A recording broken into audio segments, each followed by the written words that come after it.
Let me talk to you. Yeah. Ladies and gentlemen, welcome to the most entertaining, the sweetest, the most charismatic podcast in the history of wrestling podcasts. Everybody in this goddamn box right now, make some noise, baby. Let's go! Woo!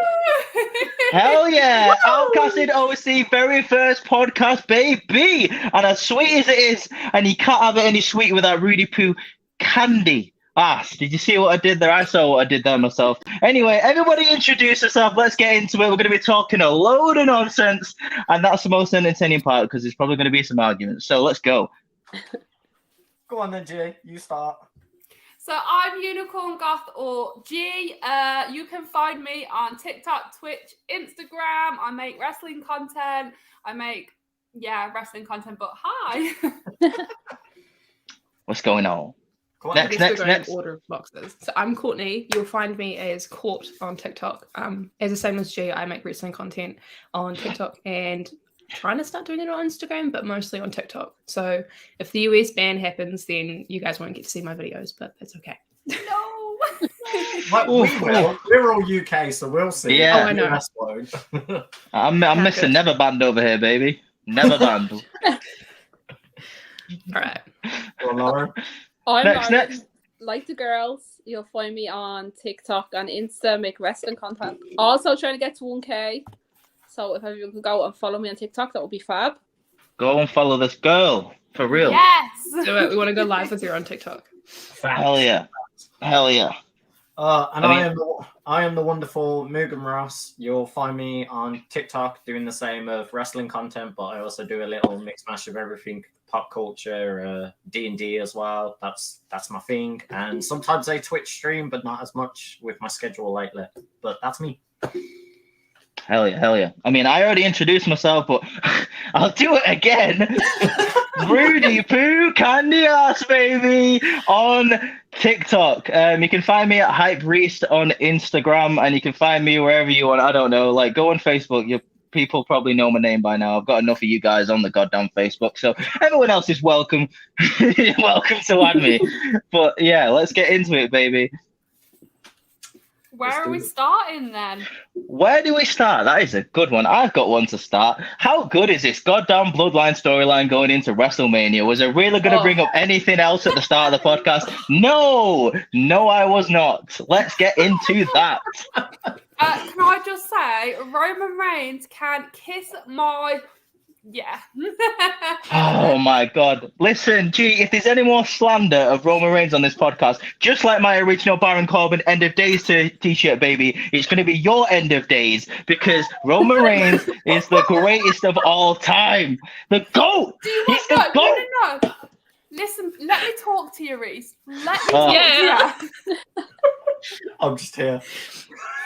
The GOAT of WWE is none other than Eva Marie. She's not with the company, though. She's not with the company anymore. She's not even in the company. What?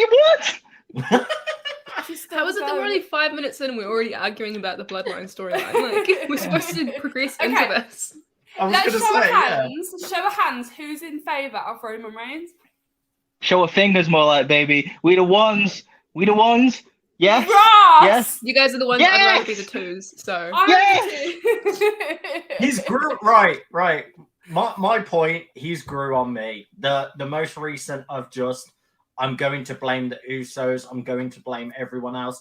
He's going that level of heel where I'm the mastermind and it's never going to be my fault, even though we all know he's going to crumble under the pressure now. He's held the belts for so long. It makes sense with the story that he can't handle any more pressure than he already has. So it's grew on me a lot. And I kind of want to see the 1,000 days just to see the internet kind of explode about it more than anything. The internet, I'd explode about it. Don't know about the internet. It's just Reese. Everyone else is upset, but he's just the one that's excited about He's just there, look, power me with oh it. my God, Roman! I'm so excited. No, He's doing the Goku pose of getting all the spirits of everyone like crying about Roman. let's get Daddy to 1K, baby. Let's go. Who cares about Cody Rhodes? I have actually heard a lot of rumors going around. Well, it's a lot of conspiracy theories that a lot of people think Solo is going to be the one to turn on Roman Reigns. How do we feel about this? I'd take it. Me too. God. Yeah. Oh, yes, Because if you please. caught Monday Night Raw, they had like a wee little interaction at the end as they were walking out. Yeah. And obviously, like, Cody was saying, like, Solo, you're not ready, which was basically trying to goat him into hitting him with a Samoan spike. And then Roman was like, stop, like, you're embarrassing yourself. And then they all like had tension as they were walking out. So you can put that further down the line as well too. But yeah, definitely. So I don't care. As long as Roman's not champ, I don't care. Oh, Lauren, God damn it! No, Oh, right, listen. Lauren. Listen, right. I've said this on a couple of lives, and I think I might have said it on my video, like, because I've got like a part 1 of like 1, 2. I've got a 3 coming of how the Bloodline story should end. But the best way for the Bloodline story to end is Roman's going to be taking a break. Let's face it. Just after every single like long ass run with a championship, the champion usually takes a break because, you know, they've been on TV for so much time. Don't say anything about Roman Reigns never showing up. I don't want to hear it. But it's because the champion has been on TV for so much time. Okay, yeah. I cut you off. I cut you off before you were going to say it. I cut you off before you were going to say anything, all right? And I tell you, I'll kiss his Rudy Poo Candy ass any day. So anyway, I'll tell you what. The night after Roman Reigns loses those championships, the first thing that needs to. Oh, can I join you? Yeah. You can have a party all the hell you want, okay? But this is what needs to happen on Monday Night Raw, Friday Night SmackDown, on goddamn Velocity and Heat. I don't give a shit where it is, right? So Solo Sikoa needs to come out and turn on Roman Reigns immediately, and I'm talking about beat him down. Beat him down. I don't know where the Usos going to be. Don't really care because it doesn't really suit my story. Solo Sikoa needs to beat him down. Paul Heyman needs to become Solo Sikoa's advocate like he did for Brock Lesnar. Can you imagine Paul Heyman? Can you imagine Paul Heyman bigging up Solo Sikoa? I like that. I actually like the fact Paul Heyman would become an advocate. And we kind of had like that little tease as well with Cody's promo with like being like, Jay and Jimmy will turn on you. And then Solo will turn on you. And then when you've got nothing left, Paul Heyman, he'll become an advocate again. Cody never really said who's going to be the advocate for it. So I could see that working. He also never said in what order it would happen either. So it could always be Paul first and then the Usos. So it's like you're adding so much like speculation to what's going to happen instead of being like, this is what's happening, then this, then this. If you just say like, these is what could happen, it doesn't matter what order. It makes sense from a business standpoint too, because you've got, if someone like beats down Roman Reigns right there and like becomes the new top heel in the company. Like he is right at the top of that card. Like that place has been filled, and it might as well be filled by someone who's in the bloodline. If you want to keep the bloodline storyline going, that's the perfect way to do it. Solo Sikoa is the enforcer, right? Which means he's pretty much the second in command of the bloodline. Like you got the wise man and you've got the enforcer. Just like in the mob, you've got like, you know, the, what's it called? Like you got the council and then you've got like the underboss. Solo Sikoa's like the underboss. Yeah. He's always around when Roman Reigns is making the tough decisions. So Solo Sikoa, it makes sense. For me, how I looked at it, it's very much like how Bullet Club had it. You had your main leader, you had your big guy. Very early on Bullet Club, obviously you had Prince Devitt being the leader, but you had a bigger guy in Bad Luck Fale being literally... His name was the underboss. So he was your powerhouse. He was the one. He wouldn't say a lot, but you'd be scared to face him because he would whoop your ass. And they're very much playing into that. And I like where they're going with that route. Go for it, Laura. Go for it. Isn't there another Uso brother, though? Is he in NXT or...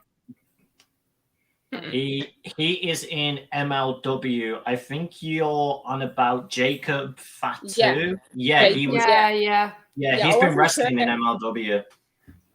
I wasn't sure if they were gonna like. He's been doing amazing. It's a good thing to mention. I wouldn't doubt WWE potentially looking at him as like another talent to drag in. And speaking of other Usos, they're not direct bloodline, but WWE have spoken openly that they want the Tamatonga family. They want the Tongans. They've said they want Tamatonga, Hikuleo, and what's Tamaloa as well. They want Gorillas of Destruction and Hikaleo. So I would love take Gorillas it. in there. So I genuinely believe that, like, What's up? Everybody's cameras have just gone for me. No. Oh, no, We're still here. Okay, I'll carry on anyway. I'll ignore it and Yeah. carry on. So I genuinely believe that Usos are going to lose. Yeah. Okay, G just froze for me. Oh Me no. too. Hold on. Oh no, I'll I'm be I'm- right back. Technical difficulties. He's off to the I don't know rescue. what's happened. Reese Knight, you need to just like do your. Yeah. I was going to say this is the perfect time for you to say whatever you need to say, Reese, while she can't hear you. Oh, right, okay, no, that's fine. That's absolutely fine. I mean, I didn't know if there was any technical problems, but I'm assuming she had technical problems because she was about to start blaspheming the bloodline, which is just a no-no. And apparently this YouTube doesn't agree with her either. So what I was gonna say is, like, I love the bloodline, but oh yeah, in case you didn't realize, like, the one thing I would say they have fumbled on, and I'm talking about WWE as a story, the one thing that they have fumbled on for me is the fact that this championship match at WrestleMania isn't for a specific title. It's for the undisputed title. Yeah. If that was me, I would have because you want two goals, right? You want half the fans wanting Roman Reigns to get to 1,000 days. You want half the fans to dethrone Roman Reigns, and he has no more championships. So how do you please them both? It's easy. You've got two championships right there. Cody Rhodes fulfills his story, which he wanted to start at the beginning of last year, like when he came out and said the whole Dusty Rhodes held the championship and it wasn't really his. He won by disqualification, whatever. You've seen the promo. I don't need to go into it. Cody Rhodes fulfills his father's dream and his dream by winning the WWE Championship. That is his story.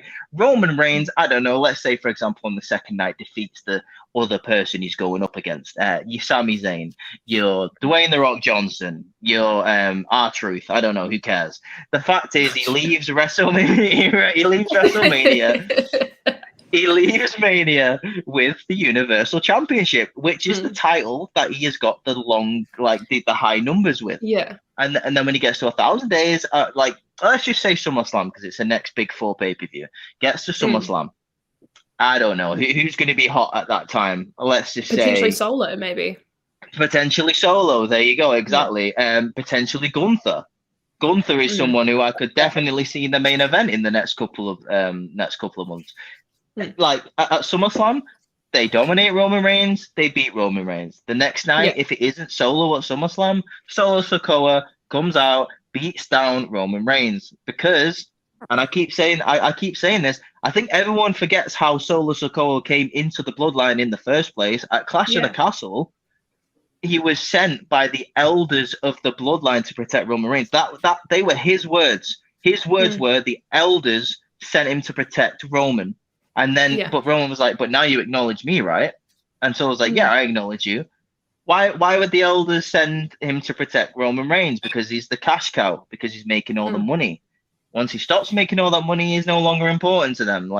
There's no point in being protected by Solo. So then Solo's like, you failed. I'll take the baton. I'll run with it. I'll get back the money. I'll bring back the notoriety of our family for WWE. I'll be at the top of the mountain. Roman, you can go away for a long time. I don't know, come back as a face or whatever. I think that would work out perfectly. What do you guys think? One thing I want to say about your thing about the WrestleMania match not actually being classified as for both titles or for one, what I actually would have liked to see before WrestleMania is, now that Cody's done a promo where he's putting a lot of doubt into Roman's mind, I would love to see a situation in which Paul Heyman had to have a meeting, had to sign a contract about WrestleMania, wasn't aware of what he signed, didn't see the fine print, said it was only for one title. And then Roman's like, well, you're not even looking out for my best interests. Why are you still my wise man if you're not being very wise in what you're doing? So that's a way of taking it. So it's just the world heavyweight title. That's the one that Cody wants, putting it on him and keeping the Universal on Roman until that 1,000-day stretch. But I also did see a rumor that apparently Triple H wants to get rid of that completely. So I was going to say, just to add, Triple H literally said he does not like the design of the Universal Championship and said potentially he wants to bring back the big gold, even if it's in a storyline or not. He wants that belt back. So, yeah, I'm fully for that. Also, if y'all didn't know, outside of wrestling, I do IT technician. So that's how we got the wonderful unicorn back, because I fixed the problem. There she is. There she I'm is. back. He's just, gassing up the bloodline the entire time. G's just in time to not argue with me about the bloodline. Perfect timing, G. Well done. Congratulations. There's always time to argue with you about the There bloodline. is always time to argue about Roman Reigns and the bloodline. I can free my entire schedule today if you want. We can argue about it all day long. I'm down for that. I'm down. I'll do an all-nighter. I don't care. 6-hour podcast. Let's go. Whoop, whoop. What you were saying about the Universal Championship, though, that's an interesting little that's an interesting conversation to actually pick up from this, because it leads perfectly into it. I don't think it's a good idea to get rid of the Universal Championship.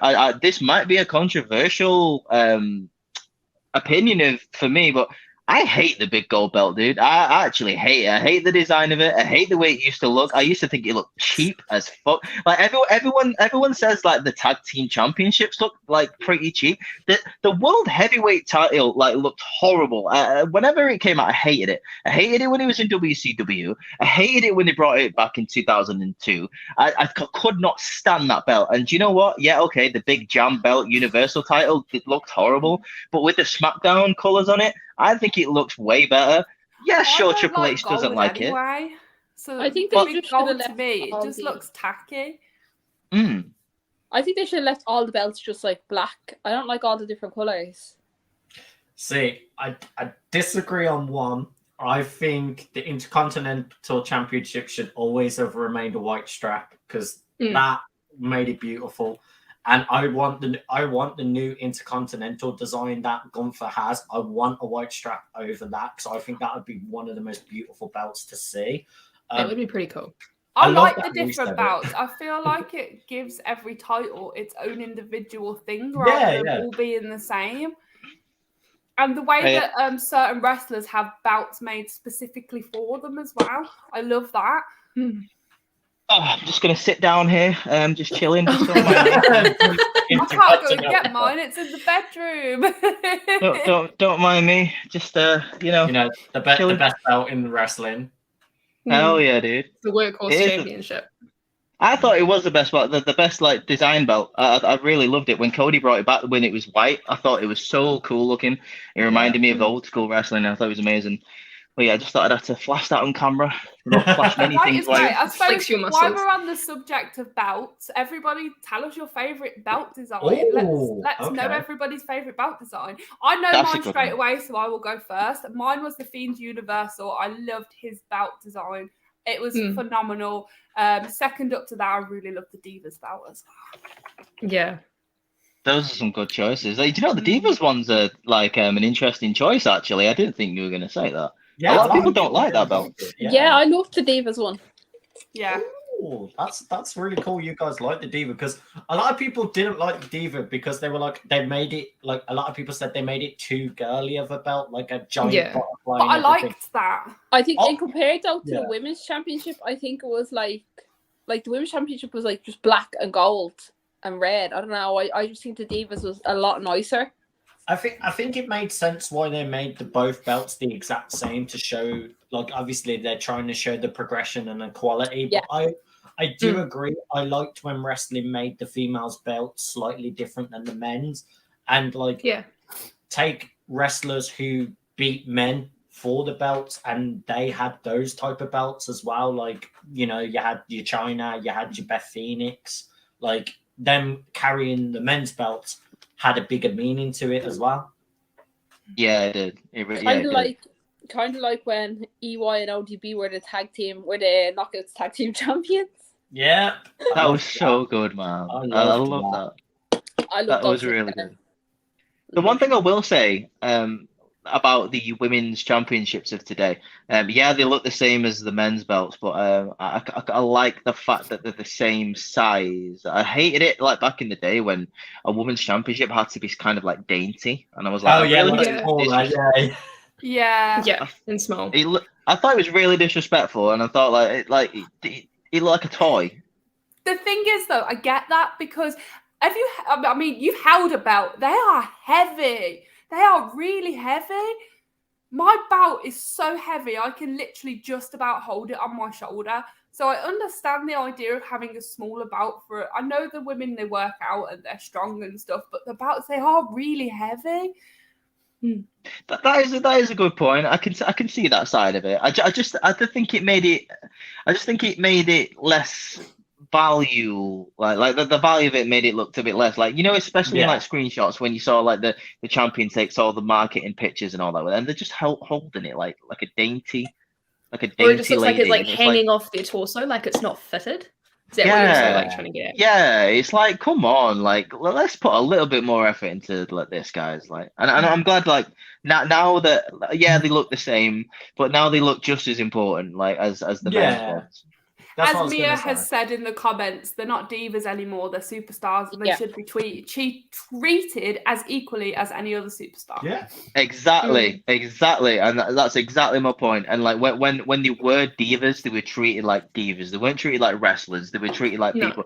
Oh, let's get these people in front of a camera, and they can have the little match for 2 minutes and give them the little belt. Like I hated the way they were just like. I didn't like the way like the women were presented. I know that's a bit of an obvious take to have, but like it really irritated me. Like I quite like the Divas championship design. I won't lie to you, but I understand why people don't like it, and I have that same sentiment. I just thought the design was pretty cool. Yeah, the design's good. You can like the design. It's just the history behind it isn't the greatest. But it kind of showed the evolution from just kind of having just the women's title to having 2 titles in the women's division to now. And now the tag teams. Yeah.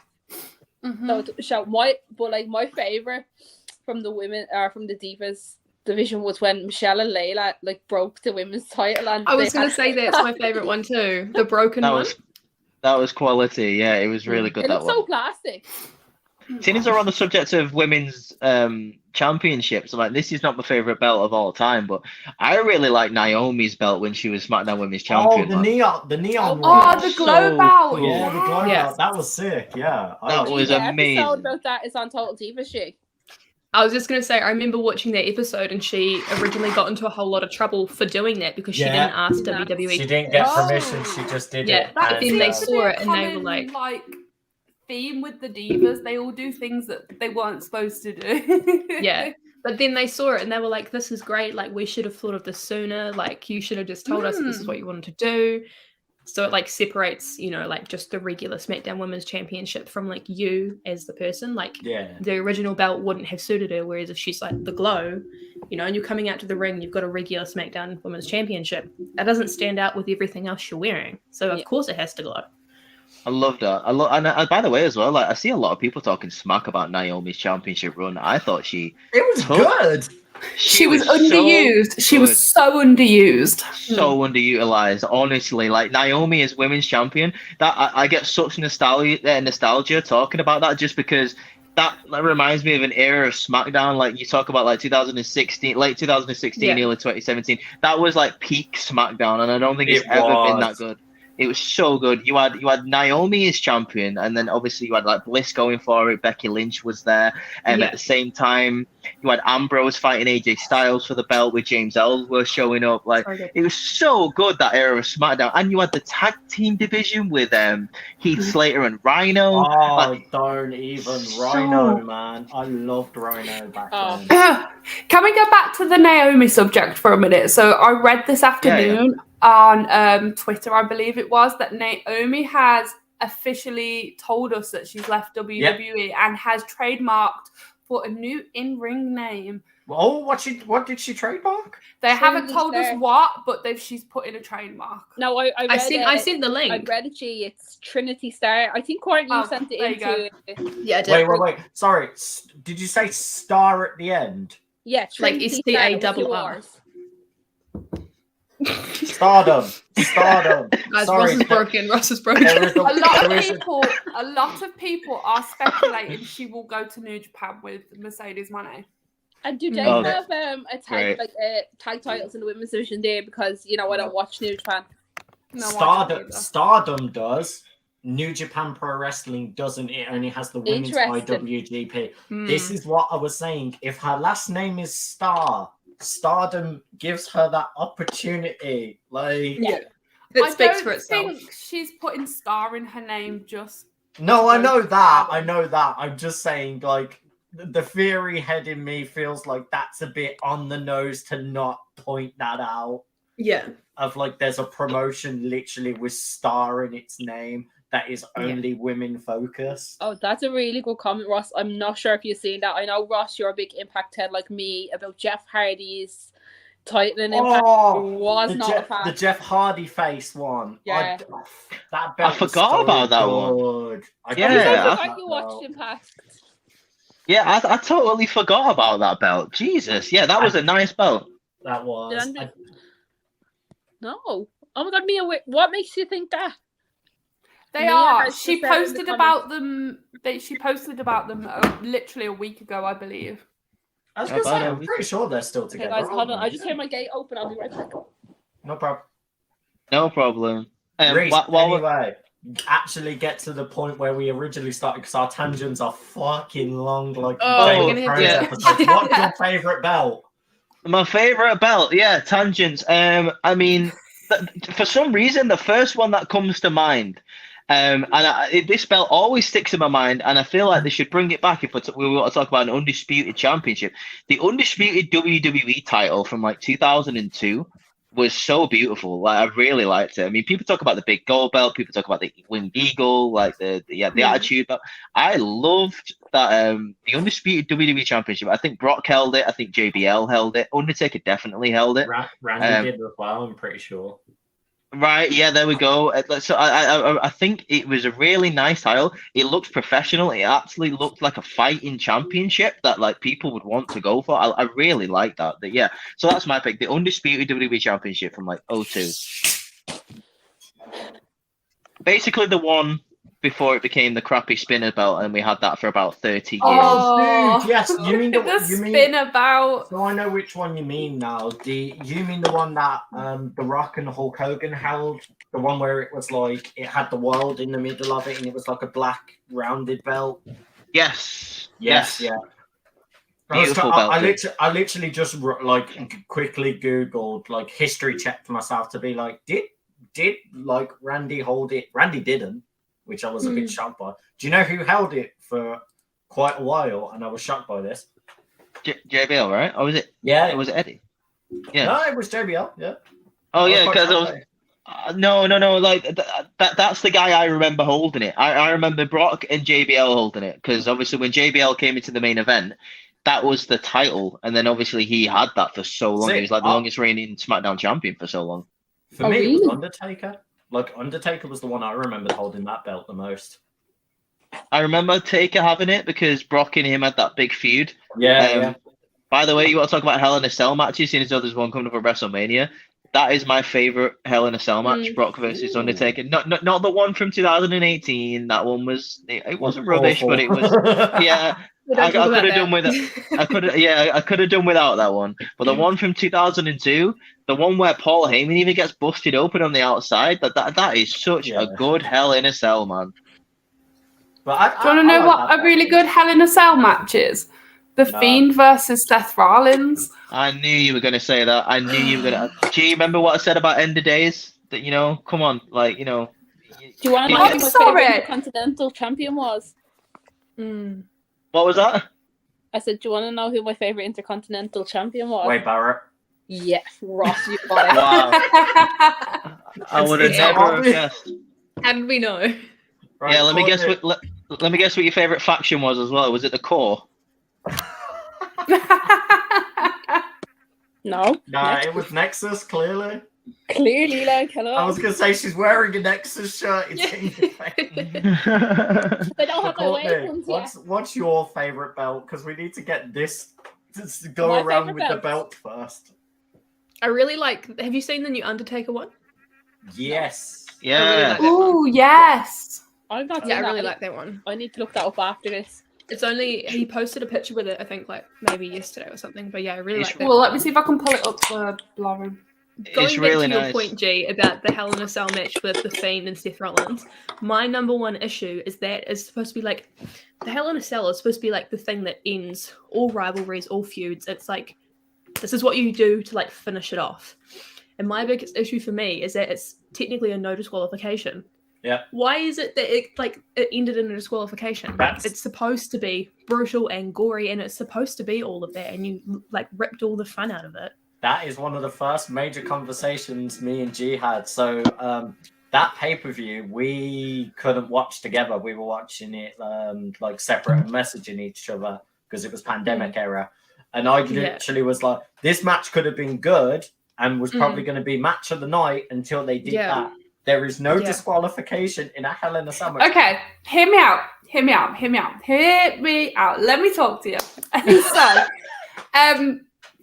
I understand the ending to the match was dodgy. Yes, the ending to the match was dodgy. I will not ever disagree with that. But the match itself was phenomenal. How can somebody be stomped so many times and get back up? Like, really? The match was so the match was good. That ending was shit, but I still enjoyed it. So I think it's just for me, it's just the ending of that match will always feel tainted to me. But like you said, the match itself is good. And you know, like you said, how many times does someone have to be stomped for them to stay down? Exactly. But it's just for me, it's just that ending that really just like ruined it for me. I don't know. The phrase "jump the shark" really comes to mind when I think of that match. Honestly, like, I mean, it's all good. Like, you're coming up with like, there's an invincible character. Ooh, scary Bray. He'll never go down. Look, he's got a head with a lantern. That was his old head coming out to the ring. How scary! Listen, I got it. Hang on. I was so invested in the Fiend when he came out. SummerSlam, Finn Balor, dope, absolutely amazing match. Who is the Fiend? I love it. I love the Firefly Funhouse. This match starts right. It starts great. Ooh, he's unkillable. Ooh, right. Okay, cool, dope. There, we start off well. We start off really well. Then the Fiend brings out a massive donkey hammer from the under the ring, and it looks like we're about to jump into a Nintendo game where he's about to start hitting. I'm sorry, it's the most ridiculous thing I've ever seen in my life. He brings out this huge goddamn hammer, and he looks at it like, ooh, and I'm like, I'm just sat there like, what are we doing? Like, what is going on? Yeah. What's going on? Like, when has a lot of WWE storylines made sense? I mean, it gave me more Harley Quinn vibes than Mario, but sure, Reese, whatever you say. It gave me more. I'm gonna turn off my WWE Network vibes. But anyway, like honest. Anyway, how are you gonna watch WrestleMania if you don't have the network? Well, I'll find a way. Where there's a will, where there's a will, there's a Bray. Exactly, a Bray is necessary. Yeah, but then they ruined all of that by Goldberg beating him. Like, that was horrendous. This unstoppable character, like this unstoppable force, and then you just have someone like Goldberg just come in and just like bulldoze through him. You know that book was on about Reese? Yeah, I can hear it. No, I can hear it as well. That's not me. Oh. Never mind. Yeah. Anyway, I feel like that was something to do with the Saudi Arabia. That's why Goldberg won. But I feel like the Fiend should have never have been in that match to begin with. Wait, if they wanted wanted Goldberg to win, they should have put someone else in to like just job him or something, because it should have never have been the Fiend. Okay, so if you don't know the context, Goldberg actually physically refused to lose that match. He said it would hurt his character and forced himself to win. He went to Vince's office on the day and decided to change the whole thing and say that I don't want to lose. Then they should have took the Fiend out of it, because that was so unfair. Yep. Literally, Goldberg, it was confirmed Goldberg abused his power and literally was like, I'm not losing this match because it will hurt my character. And Hulk Hogan used to do that too. Like, he used to talk to Vince and be like, I'm not losing and this is why. The worst that ain't gonna work for me, brother. Ruin it. The worst for it, Ultimate Warrior. Yeah, he was. You're right. Yeah, Jake the Snake Roberts. The worst for it is Vince McMahon. Well, yeah, but that's a given. That's not gonna work for me, brother. That's not gonna work for me. Listen here, brother. I have your back issues, brother. It's not gonna work for me. Can we have a moment moment to talk about our Lord and Savior, Grayson Waller. Grayson Waller. G'day. Listen to me, Johnny. Johnny, next week at Stand and Deliver, I'm going to take you out of NXT. I was going to say take your title, but you've not got one, so. Hey, leave Johnny Wrestling alone, man. Leave Johnny Wrestling alone. That's exactly what the whole of Creative said for about 6 months. Anyway, so the original topic we were going, favorite belts. We got We did it. Undertaker belts. No, me and Lauren haven't said ours. What are you on about? Hurry up! Come on. Oh God, you're so sidetracky. Hurry up. You are. Oh my lord. There's like 10 different stories going on. Exactly. Yeah. Right, let's get back on track, guys. My favorite belt is the Divas. Fair. Okay, Nice. that's an interesting take. Okay. Are you ready for Ross's 10-minute long story on why this is his favourite belt? I mean, we've given Reese so much time, so yeah, I think two. it's fair. I have two actually. I've barely spoken. I don't know what you're talking about. Go on, carry on. So the IWGP USA title and NXT UK's belt. Why, Ross? Oh crap! Why? I didn't realize we were talking. I thought it was just WWE, but yeah. Oh no!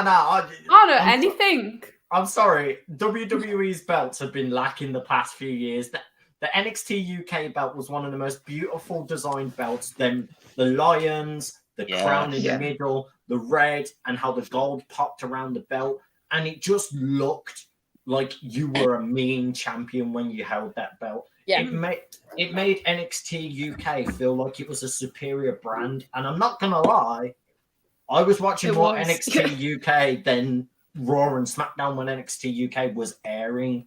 That was my go-to because you had Rhea Ripley on the come up. You had Pete Dunne being a champion, Walter being a champion. Like it was perfect. I'll tell you what as well, dude. If you're talking about the NXT titles, sorry to interrupt your story. Go. I thought the NXT UK tag team titles were beautiful as well.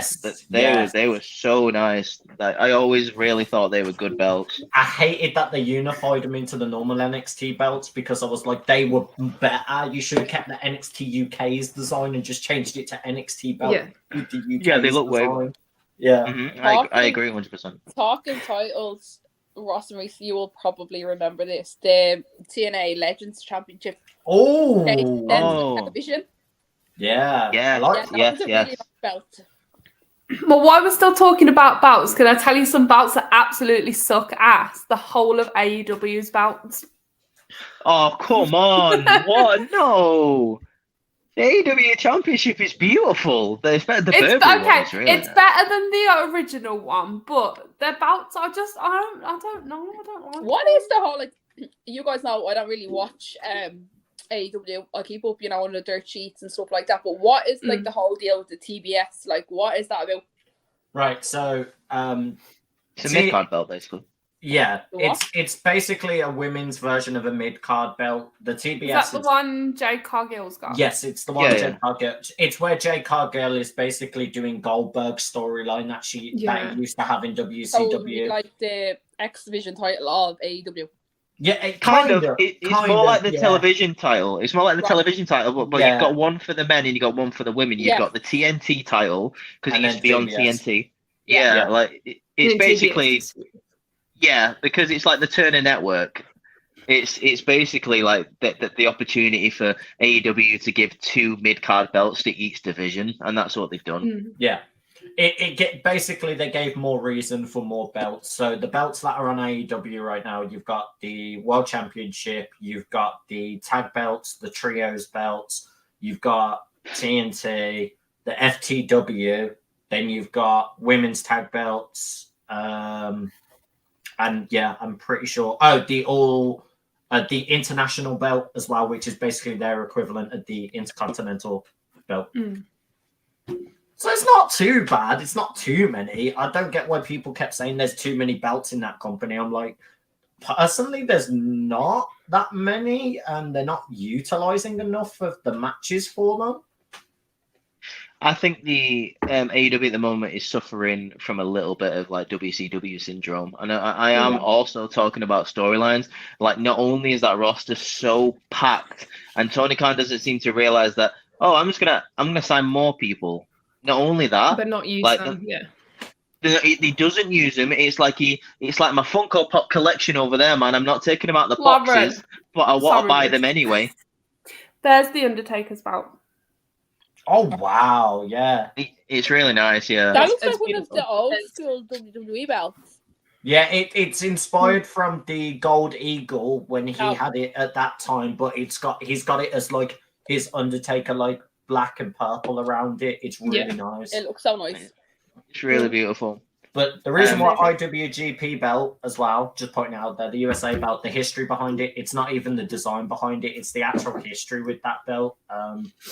It was around an era where New Japan wasn't getting looked at by many people overseas, and that belt established people to make it be looked at overseas because the champions that were holding it, you had your Kenny Omega, then you had your Jay White, then you had your Cody Rhodes, then you had your Juice Robinson. Like, they stacked the people that held that belt. Like, look at John Moxley. Moxley held that USA title, and they didn't want to take it away from Moxley because that was a draw. People knew Moxley's name and were shocked as soon as he walked into Japan and went, yeah, my time. I think with AEW, like, they're giving all the ex-WWEs the most time. Yeah. I agree, wouldn't even- disagree. Yeah, I wouldn't even say that. Like, my problem with AEW is the fact that you have like maybe 3 storylines that are given good time and good attention, and the rest are kind of left by the wayside. I mean, let's say you got 4 hours a week to cover, and I'm not talking about AEW Dark, and I'm not talking about Dark Elevation. I'm just talking about Rampage and Dynamite. That's 4 They have hours of 3 TV. for Rampage and 1 for Dynamite. No, other way around. What?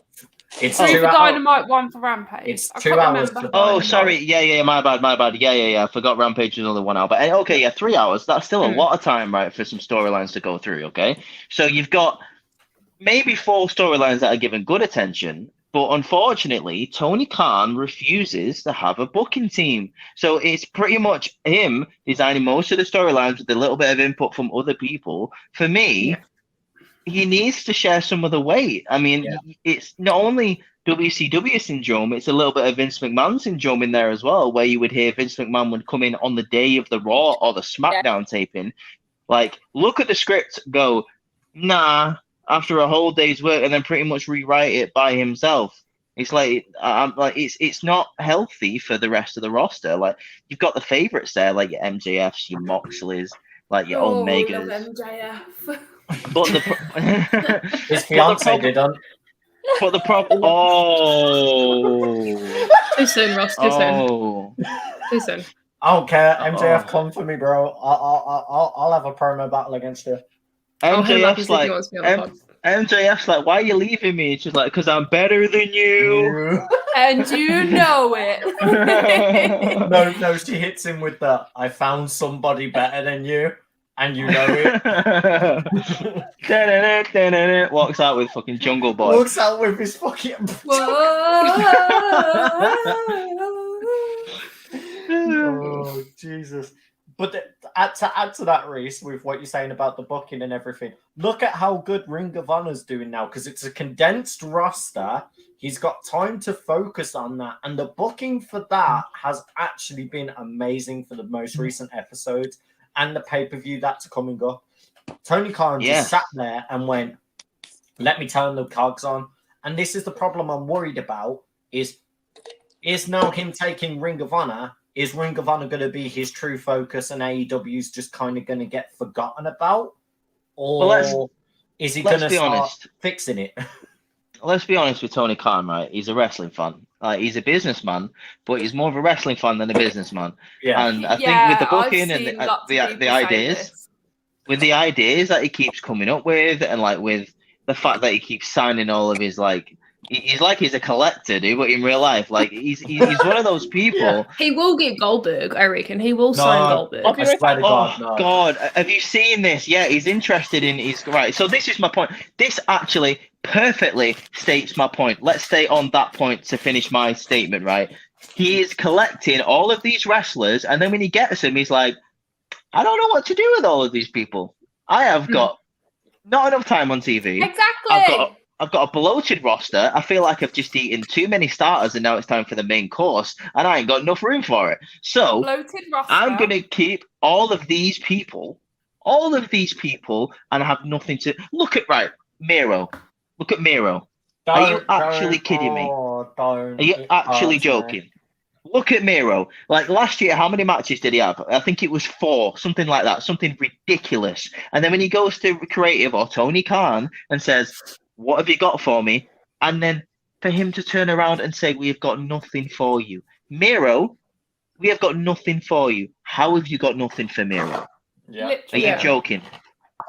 Like that's my point. That's the problem with AEW. I'm not hating on AEW. I watch it every single week. I've not got an issue with AEW. I like the product. An issue But with this, Tony Khan.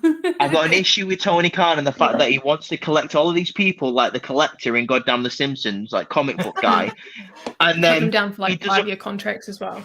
yeah, The put them thing down for like is- 5-year contracts and do nothing. Sorry, G, go on. The thing is, any wrestling company will never outdo WWE because they've been around longer than most.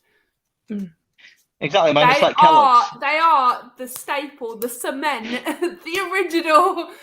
It's going to be so hard to outdo a company so big. Well, it's like the UFC. Like the UFC, like you've got other MMA companies, but UFC is the bread and butter. Like everyone, Yeah. people don't sit down every Saturday and go, "Do you want to watch some MMA?" People can sit down every Saturday and go, "Do you want to watch UFC?" Even though when it's Yeah. not UFC, that's what they'll call it.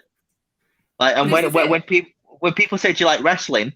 People go, "Oh, it's WWF or WWE, right?" And it's like, no. Yeah. And you say we're going to any watch other company to them. WrestleMania. We're going to watch Royal Rumble. Those are the ones that come out. The big Yeah. pay-per-views that are WWE, you know.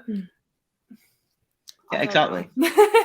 Yeah. No, And that's- you made a perfect point there. Like, No. Yeah. It is a good point. It is a perfectly good point. And do you know what? We'll stay on the point. Speaking of points, And then if I we're feel talking, like Tony Khan is collecting these big names that have left WWE to try and overdo WWE by having the names that they had. They're like, "Oh, we'll take them because WWE had them and they did somewhat well. Their people will come here," but it doesn't work like that. Can I just I say think something there are on that people- though? yeah, go on, go on. I feel like with Tony Khan's thinking, it's more quantity over quality. Yes. Yeah. Whereas with WWE at the moment, it's more quality over quantity. And I'm somewhat finding now with Triple H, if he wants to bring someone up to the main roster, he will make sure there are creative plans in place for that person so that when they are on the main roster, they hit the ground running and they have something to do straight away, instead of bringing someone up from NXT to main roster and then 6 months later finally giving them something to do. You don't want that, because then that person's in like a lull period and they're like, well, what am I doing? Like, I could be better used down in NXT if you don't have anything for me. So let's stay on this for a second. Let's stay on. You talk about quantity over quality with AEW, and that's a great thing to say. And I think some of that quality needs to come over to WWE. Let's hypothetically say you could take 3 people from AEW right now, and the Raw after WrestleMania, these 3 people show up. Who are you picking? Like, I don't mind what order he's going. But if you've got an answer for me, let's hear it. Oh, is G crashed again? Looks like it. Oh damn. 2 moments. I'll No go first problem. then. Yeah, go on, Chloe. You go first. Dream match of mine would be Are you crashing Jade again? Cargill versus Bianca Belair if they were to do like a Forbidden Doors situation with like AEW and WWE talent. I feel like those two together, because they're both massive powerhouses, and they're like both incredibly strong and incredibly great in the ring. I'm sure Jade has a little bit more work to do, but I would love to see that. That's a good that would pick be for really the. good.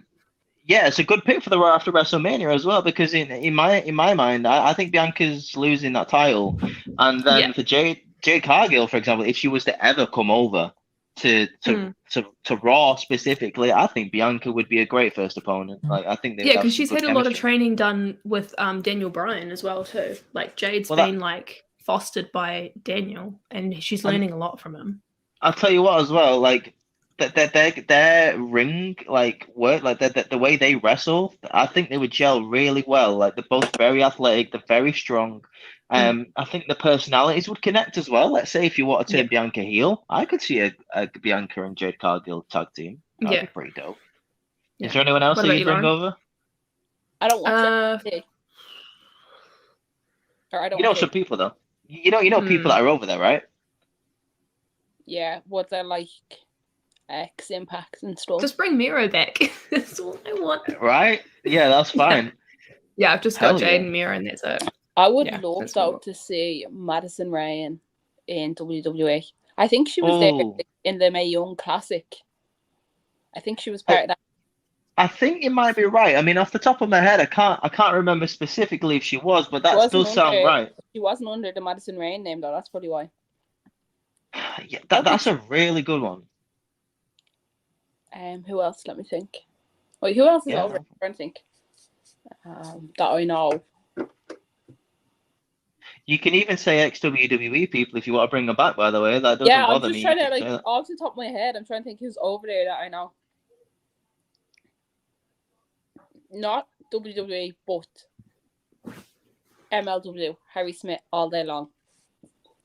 Okay. If you're going out of it, Harry Smith, that'd be dope. Yeah, I'd like to have him there, especially if you want to make a new like Heart Dynasty. I wouldn't mind doing that. What about you, Reese? Who would I bring over? So I'm thinking someone who is not being utilized, someone who works for you. Currently. Oh, here he is again. Someone who doesn't have enough screen time for me, and that person would probably. I know he's just come out of like a pretty big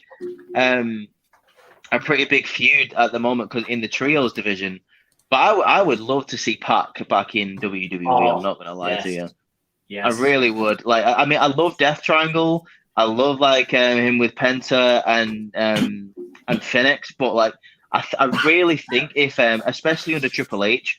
I really think Pat could be treated really well, like in WWE. And another person who I would bring back, I'm not the biggest fan of her in the world, but I honestly think in this new women's division that WWE are creating, she would fit really well again under Triple H, and that would be Athena or Ember Moon. Like I wouldn't, as I said, I'm not the biggest fan of her in the world, but I think she could slot really well into that women's division, especially on Raw at the minute.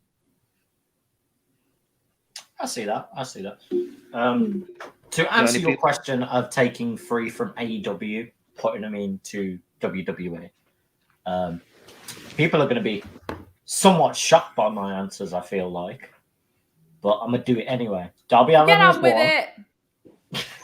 Darby Allin is one. Oh, I like that. Jamie Hayter. Mm-hmm. And I think my third and final one, I would genuinely have to take Ethan Page. I like that. G, what about you? What was the question? Because the question clearly doesn't want me here today. It's because you're talking a lot of nonsense at the start about the bloodline. But anyway, I'll tell you the question. The question was, if you had the opportunity to take, let's say 2 or 3 people from AEW and then debut them on the Raw after WrestleMania, who would they be? Chris Statlander, Jungle Boy. Oh, you take Jungle Boy, would Probably you? just them two. Maybe Cassidy. I do love that Cassidy. I didn't say MJF. No, I don't. MJF would not work in WWE. He is not PG enough. No, I get that. Yeah, he wouldn't work. I agree with that. Okay, so let's stay on this subject because I like these questions. So we've done AEW. Role reverse it. If you could take 3 from WWE to AEW, who would you take? Oh. I mean, yeah, you pretty much took the words out of my mouth. I was gonna say, I know it's a bit of a bloated roster anyway, but if you knew they were gonna get booked right, who would they be? I don't want to go first. You're like one of you go first. Courtney, what about you? Oh wait, I'm thinking. Oh, okay. Lauren, I'm serious. I could do mine instantly. I've been wanting one for ages. Go for it. Ricochet. Oh, okay. I would take Joe Gacy and I'd put him in House of Black. Ooh, I like that. And then my third and final one, I would genuinely take Oscar and put her into AEW and have her tag team with Shida. I've got my answer. Okay.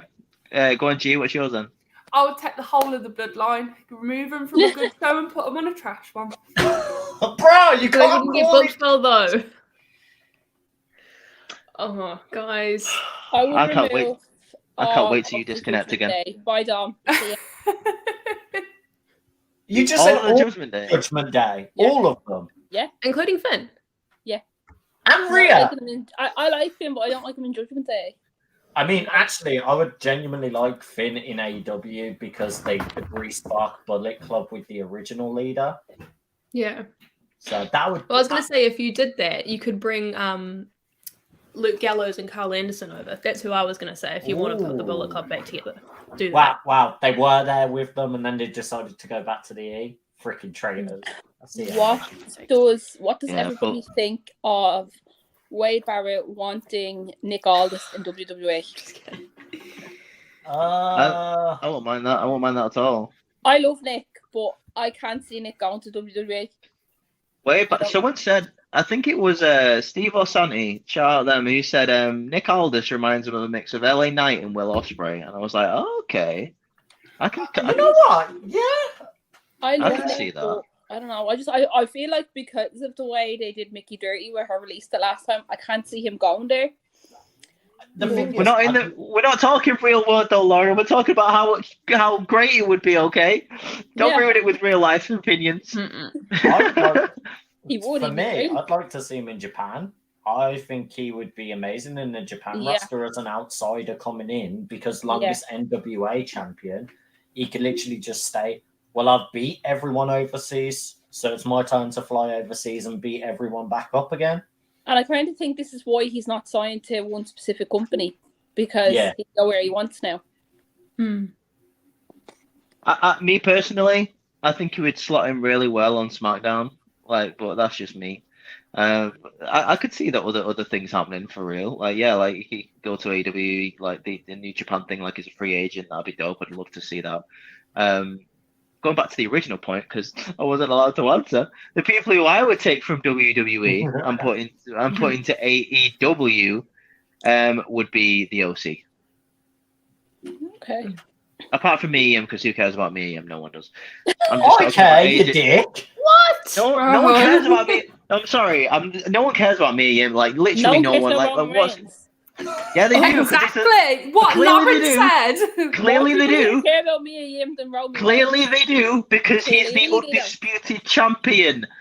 Yeah. Whatever. I hate to break it to you, Yeah. Lauren, but people do care about Roman because on my ranking video where I purposely put him at 10, people were like, how dare you disrespect the tribal chief? How dare you? Oh, How you must dare you? acknowledge him. Me. Acknowledge And these people say hands. I'll And they fight were him. These same right. people that were like, you should never be able to watch wrestling again. I'm like, well, I'm going to watch SmackDown tonight. So, Well, do you know what? That's With opinions, strange, honestly. you know what, Courtney? Do you know what, Courtney? With opinions like that, maybe they're right. Maybe they're onto something. How dare you put Roman Reigns at number 10? How How How dare you does say that me make and him? Somebody Nobody cares mute about me and him. him. This guy. Mia Yim's terrible. Like No, she's it's good in the not. ring. I tell you who is terrible. Her husband. Oh, you've just started a fight in your Oh. own house, G. my God.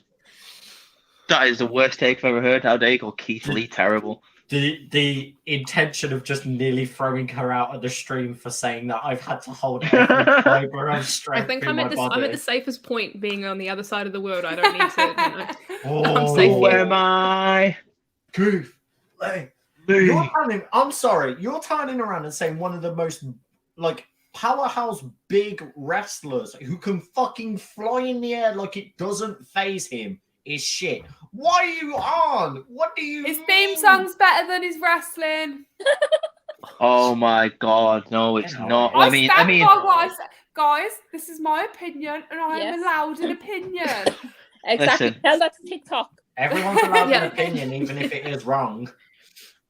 Vinny's like arseholes, I suppose, and some of them, like, are full of shit. But like, let's just say, like, Keith Lee is better than me and him. I think most of us can agree on that. Watch us get cancelled after the first episode. Oh I know, god, yeah. yeah. Guys, we're gonna need to find a new streaming platform. You're Yeah. talking to Mr. Unbannable here. Shout out TikTok, never banned me. You know, I don't know how, Yes. but they never I've been yet. banned. Okay, They're can too we scared. talk They're Can too we talk? scared. about? No, My we cannot my- talk about Wade Barrett. No, it's I know, actually not right? about Wade. I promise, it's actually not. But can we talk about my favorite person in Impact at the minute? The director of Authority. Oh, Oh. Santino Santino Marella. Marella. He's been gold. He has been gold.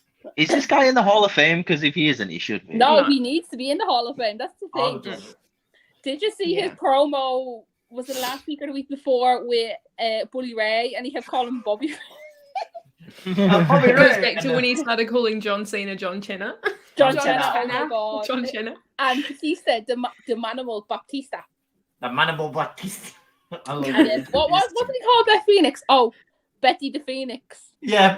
Oh Oh, my god. And Kelly. Yeah, he would say Kelly Oh, 3 God. times on purpose. And he But was like, we what? had to Kelly, pause Kelly. after the second Kelly. Yeah. Oh, he was Oh. like, he's up there with our true national treasure. See, Yeah, he for must be me- protected at all costs. See, Oh, for me, oh. my favourite in Impact is Joe Hendry. I love everything Joe Hendry Oh, say his God. name shall appear. I song he made believe about in Joe Mark Hendry.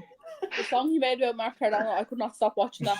I'm just gonna have a nap Mm. while you talk about Impact. Yo, I you was- watch Impact? Courtney, do you watch Impact? No, but I am listening. Oh my Keen to god, learn. dude, I was watching Joe Hendry when he was part of WCPW, man. I love Joe Hendry. Yes, he was so good back then as well. The Like, Prestige, man. The Prestige. So many people didn't know about him until he kept rocked up in Impact, and he's doing this new gimmick. And I'm like, I love everything he is just like presented with this new Oh.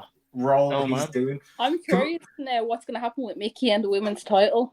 Yeah, Oh, she's injured, isn't she? this Yeah. leads into one of the things I was going to say. Let's talk about how bad injuries have affected really good things in wrestling right now. Will Ospreay's injured, so he's not going to have his match against Mike Bailey. We've got Mickie James has now had to potentially relinquish her title. We won't know until the pay-per-view. Josh Alexander has been confirmed he needs surgery, so he has to relinquish his. Sucks, man. That really Yep. does suck. And we I have just- no time of return for Will Ospreay. We don't know how bad his injury is, and Bray Wyatt as well is also out on injury. Oh, It was yeah, really no one poor cares about timing that. for Bray though. Just No. It was great timing. It was great timing. No one Sure, cared Chris. about Bobby Lashley versus Bray Wyatt. No, I you can't did. sit there I and did. tell Bobby me. Lashley I No, did. you did not. No, you did not. You I cannot tell did. me. No. Right. The reason why it was perfect booking is because Bray Wyatt is trying to dismantle everything Vince McMahon made. Vince McMahon tries to make big, huge dudes that are powerhouses, and that was his thing. He wanted Olympic wrestlers Still is. who are big in that. He constantly wanted your Macho Mans. He constantly wanted your Hulk Hogan. Bobby Lashley is the cookie cutter, perfect wrestler for Vince McMahon. Hence why Bray was perfect to book against it, because Bray wants to demolish everything Vince built. He wants to retell his story his way. It worked perfectly. It just sucks an injury has stopped it. Yeah. The problem is Vince is still building. I'm sorry, he's but not. Brock No, he's versus not. Omos is a Vince match. He put that match Yeah. together. But Well, he Brock said that- suggested but it, and Brock Triple said he H wanted it. on it. But Brock can't was like, wait for yeah, that. let's do it. I Mm. was can't how wait for funny that match. Brock is now. Brock Yeah, is it's comedy gold. I love Brock so Mm. much. Cowboy Yeah. Brock is great. Brock's just Cowboy in it for Brock. the money now. He's like, fuck it, I'll just go against whoever I want to go He's against. I'll just make the retiring, money. isn't he? Apparently, apparently after Mania, he's having a break, and then he's going to do, I think, one or two more feuds. I know he's doing one for SummerSlam, and I think he's got one more after that. They haven't said what pay-per-view yet, but they Wait, said hang on a one more, minute. and then he's done. Hang on a minute. So he's taking a break after WrestleMania. Yeah, Yeah. He's almost beaten Brock. I believe so. Oh. It really shocked me that Brock Yes. even went back to WWE because of the whole Sable thing, Yeah. like, lawsuit thing. That surprised me when like he returned. I was like, what the hell? They must Yeah, have but- paid him big bucks to come back. Yeah, I was gonna say if someone pulled up to my house with a dump truck full of money, I would. wouldn't say no. Yeah, I would Yeah, say I I wouldn't wouldn't say no. Cost of living crisis, guys. Come on. Yeah. Yeah. Hey, you know what's Say too no. You know what's too Make that dollar. Yeah. I can No, but imagine going Brock back is to the- suffering. Sorry, you go, Reese. I was just gonna make a joke. I was gonna say, I imagine Brock Lesnar is suffering with that cost of living crisis right there. Yeah, 100%. Yeah. He's finding it real hard. I was just going to say, going back to that, did you guys see the picture I sent you in the WhatsApp chat, which was like some matches that could be done for SummerSlam? Yeah, yeah. Oh, Because they no, have yeah. Brock and Let me have Gunther a in look. there. And they've I'm- got a new Summit. That's the new SummerSlam logo too. Is it? Is that's the Mhm. official one? I thought that was just a fan mock-up. If that's the actual is it? official one, that's freaking Apparently, sick. it's official. Yeah, if that's confirmed, I really like that. Me too. I was gonna say that is one of the cleanest like SummerSlam I logo can't designs find they've it. I'll look done. for you. Chelsea and Mella next tag champs. I think so. Yes. Oh. Reese, we do not take I Mella love slander here. Kelsey Green. I love Carmella. I love She's them together. FABULOUS. Yes. TERRIBLEE. She is terrible. You spelled it wrong. You put two Yeah, E's in it. I know, but I had to. I put two E's at the end as well because then I wouldn't be able to sing the song. Carmella, No, you should have gone is that terrible why- and then yes. Is that why Oh yeah. Oh shit. Yeah, I could have done I that. have to tag with Oh her? well. Mm. Maybe. I'm loving Wait. that. I'm loving Chelsea's like Karen storyline. I'm loving that. Well, I do as well. It's as I said, it's building to the crazy gimmick she had that she was doing in I Impact. think it was Impact and NWA where she was doing it a bit there. Where Oh, she like was- Laurel Van Ness. Yeah, I don't Yeah, think she yeah. was I don't think she was doing it like as strong in NWA as she was when she was in Impact. Yeah, it was a lot worse in Impact, yeah. Yeah. And then she started going like crazy because they were trying to plan to put her with Rosemary and everyone, but then they never did in the end. Ooh, that would have been good. I like, yeah, Rosemary. Yeah, that'd be really cool actually. So yeah, Oh, would have been. it would have. I would have liked it. But yeah. I'm not a big fan. I won't lie to you. I know people love her. I'm not a fan of Carmella. I think she's She's fabulous. pretty mid, to be honest How with do you. we block Reese? Yeah, I was gonna She's so say, mid. just use your Oh. IT skills. I mid. mean, hold on. I could just, move him away, like take him from the stream. Yeah, just mute Don't him for do like that. 5 minutes. I'm not gonna. How about we do the last segment because we've ran for about an hour. How about we take questions that G asked people yeah. to give, and Let me let's see take what them. we got. Oh, Oh, here yeah, you let go. me Check with these ones. Here you go. That was the. I don't know if it's going to pick it up on my camera. Probably not. 'Cause It might not. No, my phone is awful for brightness. Hold on, let me see if I can. I think I still have it in my camera roll. Let me see if I can. pull There it you up. go. There you go. Ooh. So they're Yeah, saying see, that's nice. they're saying Roman Hmm. versus Jay, Cody versus Seth, and then Brock versus Gunther. I'd like to see That Brock would be versus good. Gunther. I think that would be a Mm. really I think that would, if that's their SummerSlam feud, I'd love that. I would have Okay. loved to see that at Mania though. That would have been like Yeah, that really would have been good. the one. Yeah. Yeah, Go on, Got Jay. a few questions then. A lot of them look like quick fire questions, so we could just go in order and say our answers, starting with Ross, ending with Reese. Yeah. Okay, yeah, that works. People Okay, are gonna hate first me. People one. are gonna hate me. First wrestler you think of when somebody says WWE? Stone Cold. John Cena. Seth Rollins. Becky Lynch. Hulk Hogan, and I don't know why. Mm. I was Oh, expecting Reese to say Roman. I'm not gonna lie. Your opinion Yeah, is not me shared too. with me, brother. I fought myself between either Stone Cold or Shawn Michaels. Like those are my two Yes. go-to when someone says Oh. WWE. That's not gonna work for me, brother. That's not gonna work for me, brother. Okay, next one. Favorite indie wrestler? Oh, Matt Cardona. Oh. Oh, I don't want to pick one. You got Yeah, I was that? gonna say Matt Come Cardona. on.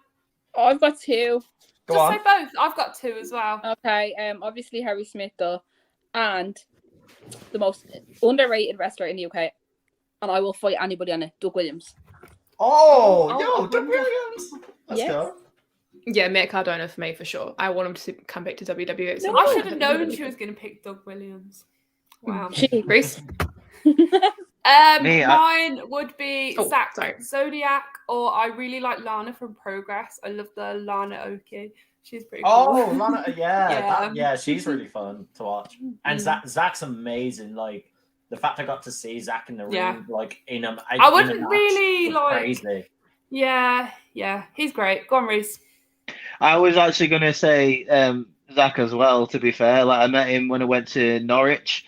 He was amazing. Right. He was so cool to talk to. I saw him in the ring, and he is underrated. And the first thing I said after that match was, how is this guy not signed to a major Yeah, company? exactly. Literally, I said this when I saw him have a tag match and he was against Okada. I was like, how have New Japan not just gone after watching him do that match, see him do amazing, just not go, here you go, here's a contract.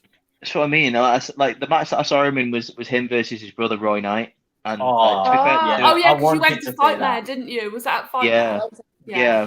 But a lot of the British guys are underrated. True. Yeah. Right, next Really? one. What is your favourite WWE movie parody from this year's Mania promotions? Ooh. Mine and G's are going to be the same. Stranger Things is like very much a heavy passion of mine, especially because I love D&D. So Rhea Ripley's hits all the right things for me. Yeah. Wait, what was the question? Sorry. What is your favourite WWE movie paradox from this year's Mania? Paradox. You meant parody. Parody. Ignore me. I'm thinking about Stranger Things and paradoxes. You know, I've got You the got there, upside yeah. down on my head. Oh my god. I This just is- like my mind's gone blank. It's a Doctor Who podcast or something. Is it Maurice's one? Yeah, that was good. That's the first one that just popped into my head. Yeah, I get that. Courtney. Courtney. I really liked the Seth and Becky one. I think that was cast perfectly. You know, Seth is the Joker, dancing on the Yeah. stairs, and then Becky just So I said I want balanced. that. That's my I favorite said one I of all want- time. I said I want that to be an actual, like, him progress his gimmick into that. I think, like, him Yeah. doing, like, a really crazy Joker Yes. of WWE. I would love Yes. to see that. Yeah. Would they do that though? Because Impact did that with Sting. Yes, I'd- and the I- reason I- why Yeah. the reason why I think they would do it is because WWE would book it for longer than Sting did, because Sting only did it for a couple of months for only one group, whereas Seth Rollins could literally be like, this person, and this person caused me to become this way about myself. He would Yeah. do it very much like the Bat Family. He would pick the icons of the wrestling and do each of them bit by bit. There's Oh, a yeah. perfect opportunity to be done right now. If Logan beats him at Mania, it could send him a bit Exactly. off the rails. Exactly. That is just And on when a he couldn't different- put Roman down at Rumble last year, that's another one. He's on too. such a losing streak. He could literally flip to anything. That's what I'm He saying. does, I yeah. think it'd be perfect to set up going in that deranged that it becomes Yeah. part of his gimmick. Anyway, mine would be Rhea as 11 from Stranger Things. Yeah, that's a good one. Now, like mine answer is like I've not seen it. I've not seen it yet, but it's probably going to be Goodfellas, like the Bloodline. But for now, it's Joker, baby, Joker Rollins, Yeah. where he's like, she is the man. Like, I love it so much. It's so good. I do got to Amazing. say, honourable mention is the Brawling Brutes where they're doing the wax strips on The Rich 40-year-old. Holland. Yeah. Oh, Yeah. Yeah. yeah. Bianca Montez's Titanic one was so good as Oh, well. I forgot about that one. Yeah, that I one's did really like that. funny. I did like Yeah. that one. That's good. Okay, next one. Who is your favourite wrestler from SmackDown, NXT, and Raw? So Ooh. one from each, I'm assuming. That's what Okay, so Do they have to be active?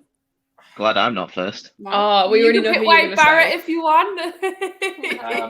So Raw will always be Mr. Finn Balor, the man himself, the Prince. Oh, I'm not sure I know who that is. Get out of here.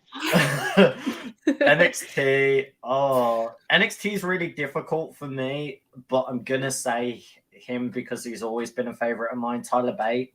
Mm-hmm. I want him main roster. I don't get why he's not. SmackDown, Gunther. That's an easy one for me. Mm-hmm. Lauren. Okay, SmackDown has got to be Sheamus. Raw, obviously my girl Carmella, and I don't watch NXT, so I don't really know anyone apart from Shawn Michaels, and obviously he's not wrestling, so. You can say Shawn Michaels if you want. Or Do you know He's what? the creator. He's just a sexy boy. Sexy boy.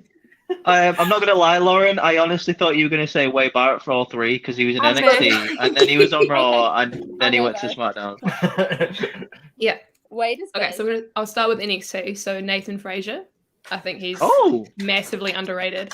I really like him. He also was trained by Seth as well. So I'm going to say Seth for Raw because I think Seth has single-handedly held Raw on his back for the last couple of years. Oh, God, He's yeah. been like just the absolute MVP.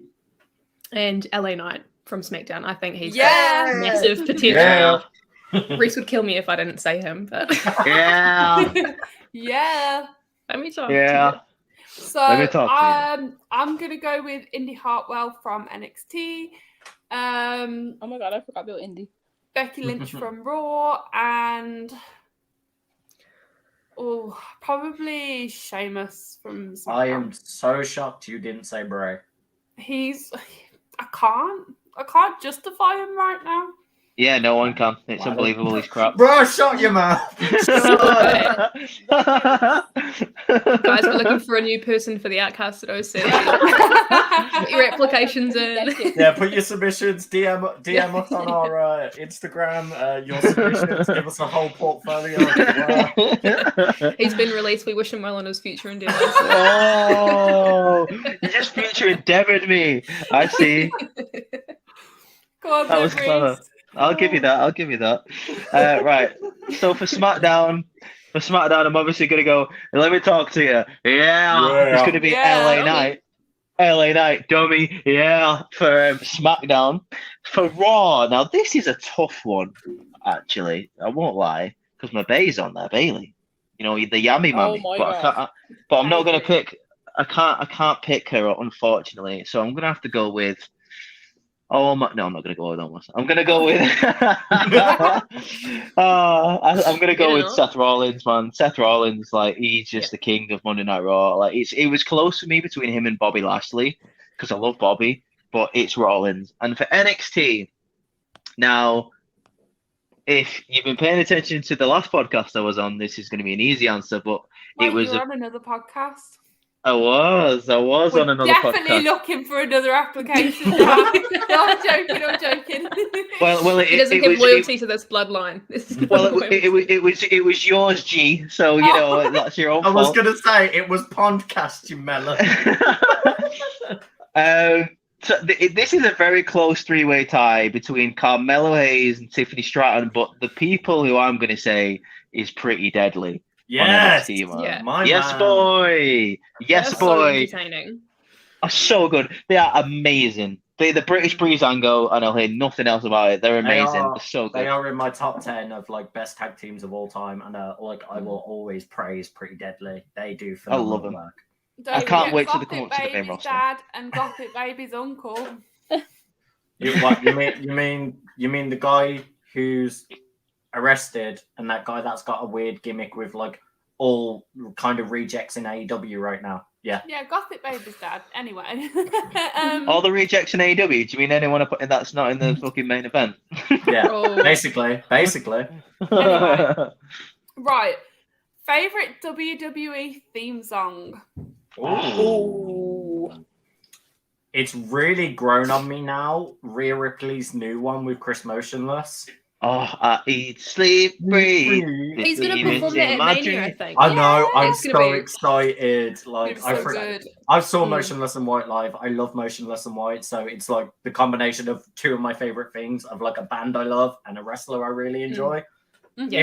If not hers, all-time favorite, I would still have to go Shawn Michaels. Yeah, let's do. Sexy boy. Let's do both. Let's do both, like all time and current. Okay, Lauren. Oh, this is a tough one for me because it depends on my mood. But I'm gonna say current, obviously, Carmella's. It's a bop. Yeah. And all time, Sheamus' old one. Oh, very interesting. So I'm not going to say Seth is my current favorite because I don't want people to think that's my only personality trait. Hey, you can have your personality. No, no. being Steph, lovely. Yeah. But I will say I love like the way that the crowd just like ignites when that comes on. So current favorite is Cody Rhodes because I always will sing something Cody Rhodes. Cody And I Rhodes. will be doing that at WrestleMania as well because I can't do anything else. I swear to God, but if he's not all-time at Money in favourite the is- Bank, I'm gonna cry. What's that? I was saying, I swear to Oh. God, if he doesn't show up at Money in the Bank for me to sing that out loud with the I'm crowd, gonna cry. I'm gonna cry if he's not there. Carry on. And cool. all-time favorite is Triple H's the game. It's all about the game and how you play it. Yeah. I thought you was gonna say my time then. Yo, Jimmy, Yeah. hit me with that Triple H. Oh, that one. I forgot. Yeah, that yeah. one. Damn. My time. So my favourite common theme is obviously Roman. No, I'm joking. Gee, Controversial. I think I've hit my head. I was gonna say, are you good? No, so my current favourite theme is Sami Zayn's. It gets me really hyped when I hear it. All time is Becky Lynch, forever and always. Okay, so my current favorite at the minute is Solo Sokoa's because it's badass, and of course it is. every time it comes on, I'm like, yo, I swear to God, if you're working out, listen to that song. I swear to God, it's hype. Alexa, Taking play it all. No, because you'll get a copyright on. God damn it. No, don't. Alexa off. It worked on her one, not you, Reese, because you've got your headphones in, so it wasn't going to hear anything. Oh. I love how you didn't realise that, Lauren. You're like, you've got us out And loud. it played the wrong one. It played your page. Go on, Reese. Oh, well, fabulous. For God's sake. Right, yeah, Solo Sokoa's, is my current and all-time. Oh, now this is tough, man. It's either going to be Burning My Light or this Fire Burns by Killswitch Engaged. Oh, Yeah. bro, I love that freaking song. I just hate I that can't- Punk had it. I can't pick between the two. I honestly can't. Them two are iconic for me. I love them two songs. You know Great who else song. is slaps or truths when he sings it? Oh, yeah. You could get with People look this, with or you this. could get You with could that. get with that. What's up? I said the wrong town. This is where it's at. What's up? I love him so much. He's so funny. So Yeah. I have another question that leads into that one. Well, from that one. If you could have a theme song, what song would you pick?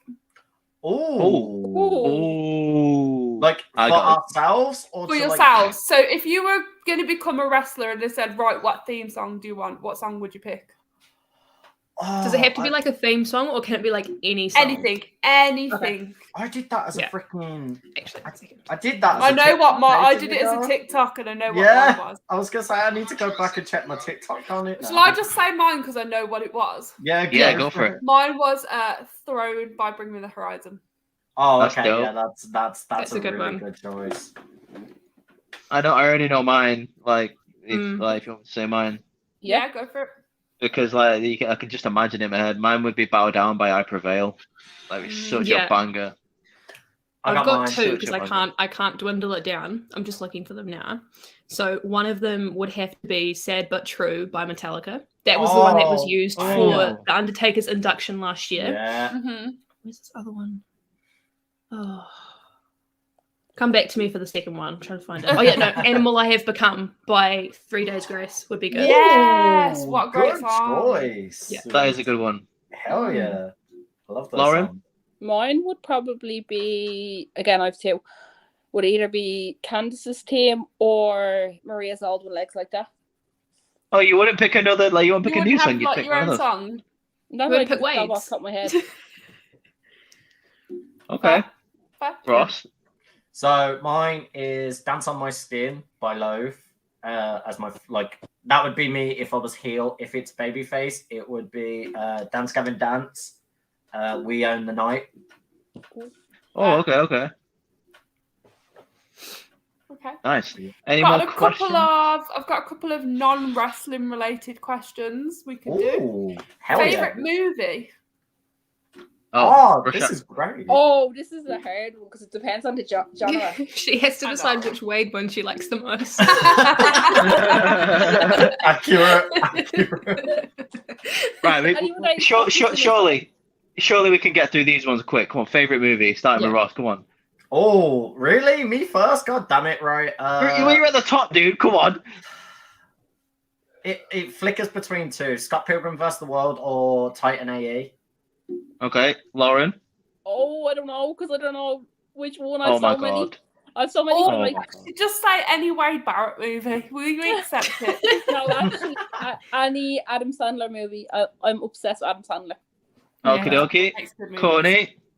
It's either Hot Fuzz or Glass Onion for me. Great Love picks right Hot there. Fuzz. So good. Glass Onion was really good, by the way. What's Highly Glass recommend. Batista was really good in it. Yes. What do you want? So what do you think? What are you thinking after work? I don't know. Pub. I love that. No, look, catching that. Have you no, or look, have you not been stabbed? no, look, catching that killer then. It's just the one killer, actually. Leslie like Tiller was catching them fucking first, murdered. Leslie Taylor was. Quickly, one thing about Hot Fuzz though is me and my old manager, we used to watch it all the time to the point we would be in the storeroom and we'd just go "Ha" to each other, like, greet each other in the morning. Yarp. Yarp. Yeah. So good. Gee. Mine's The Nightmare Before Christmas. Simple. Okay, dope. Jack Skellington. Nice. And mine is Rush Hour 2. Thank you. I was not expecting Reese to say I was that. expecting Star Wars from Reese. Yeah, so was I. It's very close, but no, Rush Hour 2, man. I love that film. I'm surprised So you mu- picked 2 out of all of the Rush Hours. I like the pick because First one's Rush best. Hour 2. Rush Hour 2 is actually my favorite out of all of them. Like, Anyway, everyone says first one's the best, but no, Has the anyone second one. seen the Rocky movies, or is CM Punk the only one that hasn't? Hey, does Creed count? Does Creed movies count? No. isn't that what we were watching the other night? Yeah, it's what you. G's not watched a Rocky movie. I've not seen. I've got to admit, I've not seen them all, but I've seen the important ones. I've watched every single Reese Rocky. hasn't even seen all of Harry Potter yet, so there's no point in asking him. Oh. No, I've been busy. Are you still on the Deadly Half-Blood Hallows? Prince. No, Oh. Half-Blood Prince. Really? Yeah. Good one to be on. Oh, God damn it! Right. Anyway, move on from my terrible. Yeah, I next haven't question. seen films. Next question. Favorite TV show? Oh, Oh. are you joking? Mine's so easy. So That's easy. not Oh. fair. Reese, you know mine at the minute. I There's have too 2. I many. can't. Yeah, I I do. can't. Right. Current is Legend of Vox Machina. All time, Dexter the TV series. If you know, you know. Are we allowed to Oh pick- my are we allowed God! to pick a I couldn't Netflix watch series? that. Say again, Laura. Are we allowed to pick a Netflix series? Yeah, Anything. that's TV. Anything. Yeah. Yeah, well, like, you know what I mean? Netflix take it off and stuff. Yeah, Yeah. go ahead. Yeah. Okay, so currently my favorite, I'm binging it right now, is Criminal Minds. And all time, Ross, you really surprised me when you said you watched this as well, Jane the Virgin. Oh, it's great. Yeah. Jane the Virgin Oh, is like Jane my the comfort show. Virgin. It's like my comfort show. Mm. All right. So current favorite, because I've already binged it 3 times, is Wednesday. Oh, I hell love yeah. it. Oh, Oh, God. Yeah. And then my 2 all-time favorites is The Office. Oh. And It's Always Sunny in Philadelphia. Yes, we've got Yeah. an Always Sunny fan. Yes. I had yes. COVID and I watched the entire 15 seasons I'm during that trying week. to get G to watch it with me because it is You my need to favorite watch comedy it. series. I find it really dry. It's really But dry. that's the point. But My I don't favourite like- it's episode not is funny. My favorite episode's either the wrestling one or the one where they go to the zoo. Oh, my favorite's the Paul episode. If you know, Okay, I don't know what you're talking about. you know the either. one I mean, where Me like either. Frank rips his back apart. Yes. Yes. Yeah. I love Oh, it. So God. So I'm gonna say my current is Stranger Things because I've just binge watched the whole thing. And all time is How I Met Your Mother. Oh, okay, that's a good one. It's my Yeah. comfort show. I watch it all the right. time. Ask Ross. Yeah, we do. Yeah, I'm gonna say current, because current, for me is my comfort show because I do go back and watch it every 4 months, and I'm not even exaggerating. Yeah. Current favorite TV show is Brooklyn Nine-Nine. I love it so much. Nice. It's so good. I love it. It's amazing. Nine. Nine. And my all-time favorite show, and I don't want to be that guy, but it is the greatest TV show ever made, Breaking Bad. It's amazing. I don't care. Never what seen anyone it. says. That's so good. I can't fault that. No. No. It's amazing. Like never the watched first it. watch.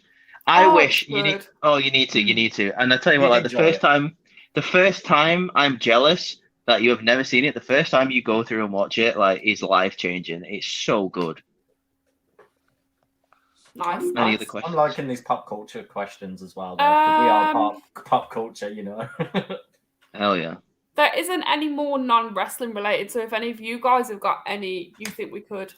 Yes, actually. I do have a couple more wrestling ones that we could end on, so Yeah, if I'll you've do got... I'll do a couple of the non-wrestling ones, and then Go you on can then. take over.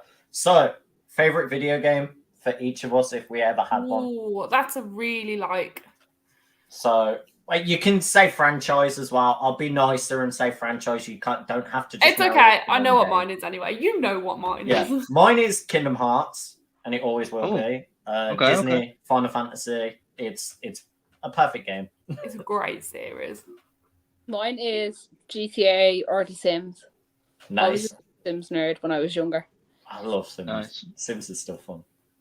So the Sims is original something we get Spyro. to play as the Oh Sims. yes, the original Spyro. Oh. Yeah. Have you played the remake of Spyro? Yeah.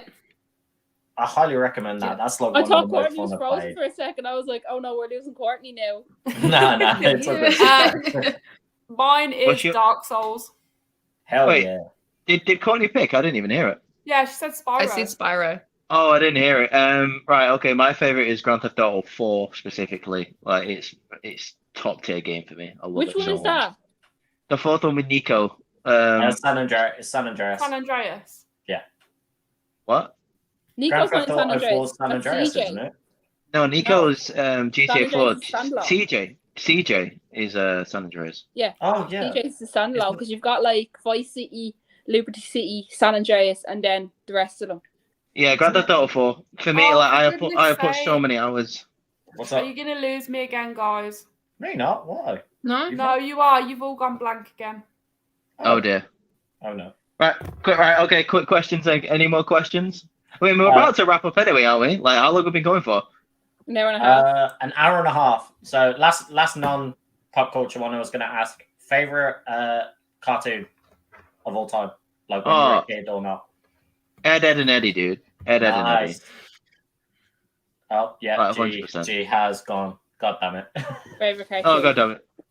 Look at her clocking out early. Oh, no, she's It's joined not- on the phone. Hold on. She's joined on the phone. There we go. Hello. You need to Yeah. turn your phone there. I'll say South Park. No, G sideways. Why is it not changing? I don't know. Have you got the rotation thing locked on your phone, G? Yeah, the No. rotation. I love it. I love the disorganization. It's amazing. It pretty much sums up my life. I don't know why the laptop's doing it though. The laptop's been fine all day except for that, so I don't get why. Favorite cartoon. Okay. Well, it's not really. Well, yeah, I suppose it is a cartoon. Big Blue House. Oh, Yeah, Bear and the Big. It is Oh, back on the okay. sequels, and yes, I've watched it. I've tried to make my child watch it. as well. She just dropped us with the reaction there. She's like, "Oh my god, boom!" Jesus Christ. South Park is an incredible pick, by the way, Courtney. Yeah, I did South- hear it. Yeah. Yeah, South Park is dope. Such a dinger. Who hasn't chose? Me and G, but G's still trying to. What did sort us Courtney out pick? out Sorry, there. I didn't hear you. South Park. Oh, I thought that was Reese to pick that. Sorry. No, mine's Ed, and Eddie, man. I don't know these. Oh. For me, it's either Boondocks, which is Oh, yeah, Boondocks is crazy good. Like it's just really out there. It's on like the same level as South Park humor. Yeah. And then Yeah. I would say probably Teen Titans, like the original one, the animated series. That's like my other favorite of all time. The Boondocks episode where they did the How to Catch a Predator. yeah. I'm here for booty. Just- Oh my it's so God. sad. I've not seen that for so long, man. Oh, bro. Speaking though of Ed, and Eddie, do you remember Johnny Bravo? Oh, Oh hell yeah. And Courage, and Courage the Cowardly Dog. Mm. Mm. I love. I that love- movie. I love how Johnny Bravo always sounds like Elvis Presley all the time. Can someone Austin, like what start are we wrestling fighting but you? do like a Johnny Bravo like gimmick? I really don't know why Oh. G's phone is not changing, swapping the option. I So, don't know. someone sign me, and I'll do a Johnny Bravo gimmick. Right, G, The podcast throw is your like office. wrestling questions to finish off because of your What was the technical last difficulties. question? What was your Oh. favorite cartoon? Favorite cartoon? Cartoon. Oh, favorite cartoon. Well, that's a tough one. You can say an adult cartoon as well, so like things like South Park and BoJack Horseman and stuff like that. I probably I'm should have gonna- said The Simpsons, to be honest, but I said Like Yeah, Rick I and thought you were Morty. going to say The Simpsons. I'm gonna go Pokemon. Okay. Yeah, Okay, yeah, we'll go there. We'll go there. Okay, so the question I want to finish the podcast on, so this will be the last question and we'll finish up then, is your favorite WrestleMania match and why? Oh. Can I go first? Because this is very easy for me. Yeah, go for it. I've got mine as well, so carry on. This one. I have the well, poster there you for go. it too. Yeah. There you go. Um, It's the exact same. solely because of just the impact that it had on women's sport. And for me as an athlete at the time, it was very inspiring to see the women be put at like the figurehead of WrestleMania, because for so long Yeah. we haven't been thought of it as that way. That's dope. Yeah. G, you said you had yours. Yeah, You had yours mine ready. is also the WrestleMania 35 Ronda Becky Charlotte match, and it holds a special place in my heart because it was the first WrestleMania I watched. That was the match that made me fall in love with Becky Lynch. That was the match that made me fall in love with wrestling. So it is a real big deal to me, that match. Okay. Lauren, Ross. I'm still thinking. My favorite WrestleMania match was the Shawn Michaels Undertaker match. Yeah. Which like- one? I don't know which WrestleMania it was that. It was the one where Shawn was wearing the all white. Oh, it was WrestleMania 25, I think it was. Yeah. That was like right up there for me, just because, you know, obviously Undertaker's the dead man, and I kind of made Shawn look like the angel, and it was just It was a perfectly booked match, I reckon. yeah. I'm gonna have to go. It was very. Yeah, my second pick is probably going to be He Who Shall Not Be Named versus Shawn Michaels and Triple H. But my first favorite is probably going to be Shawn Michaels versus Undertaker at WrestleMania 25, the one that Lauren's talking about. Because I remember watching this match, and I'm not going to lie, I was really falling out of love with wrestling at the time. I wasn't interested in the characters. Super Cena was getting on my goddamn nerves, and I just couldn't deal with what the direction that wrestling was going in. And obviously, I was at the age where I knew, you know what's going on, and this match was able to suspend my belief, and not many matches was able to do that at the time. To the point where every single time Michaels or Taker kicked out of a Sweet Chin Music or a Tombstone, I'd be like, oh my god! Yeah, it went back and forth so much. So many near falls. You had no idea who was going to win it. And then when they finally that, I can always remember that moment where Undertaker tombstoned Michaels and he kicked out, and then Undertaker just looks at him with the wild eyes. I'll always remember that, because I was like, you'd never see Undertaker react to anything, and he reacted to that, and I was like, this match is. While I was even watching it, I was thinking to myself, this is the greatest match of all time. That was going through my head. I was like, this is the greatest match of all time. And then when Undertaker finally won, I was like, wow, that was just insane. So that's my pick. Oh, so it lands on me. It does. God Roxy, damn baby. it. I'm between two, and Come on, talk loads. You've had loads of time to think. I'm pretty sure they were on both the same card. So WrestleMania 35, Finn Balor, Demon versus Bobby Lashley for the Intercontinental.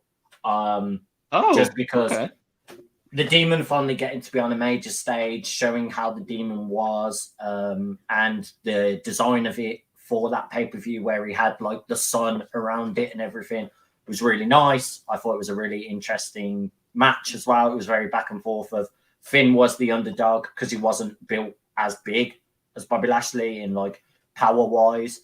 The other match is Daniel Bryan versus Kofi Kingston. Kofi Mania. That's a good pick. the whole build, like I was very much the same as you, Reese. I was out of wrestling for a long time, and it was one of my housemates when we were at uni getting me slowly back into it, and was like, "Oh, you should sit down and watch Kofi Mania with me and watch like the build up of what was going on with Kofi Kingston." So I remembered Kofi Kingston from when I was younger watching it. I was like, "Yeah, I'll give it a go. Let's see where it goes."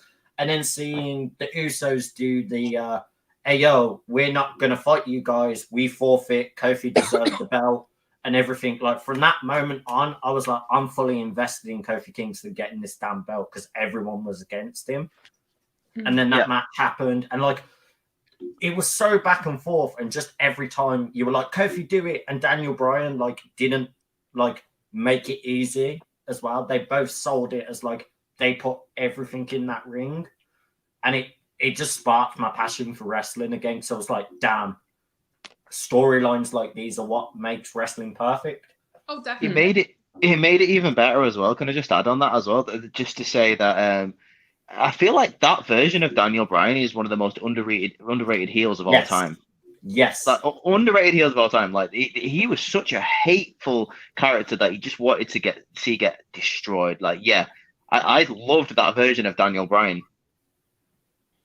What I also think was great as well was the fact of he was hated for the wrong causes because he was just trying to be an eco-friendly, like, yo, look after the damn planet, stop killing everything. And people just hated that he was doing that. And I'm like, on a real, he's doing like good for the environment. Yeah. Oh, for real. But like, it was the way that he was taking kayfabe out of it. Yeah. It was the way that he brought it across though. He was like, Yeah, I'm better exactly. than you Yeah. because I'm doing this. Yeah. I'm better than you because I'm doing this, and you should be too. And people were like, "Screw you, douchebag." Yeah, literally. I told you, but I don't want to say it because I don't know if G has seen that part or not. No, she hasn't got to that yet. You know the part I'm talking I've about. only just finished season 1. I can't even remember what season it is, but you know the part I'm talking about, where he's been like really environmentally friendly at home. Yeah, it's too much. Yeah, it's way too much. Yeah. But yeah, that's my major one. That would be mine.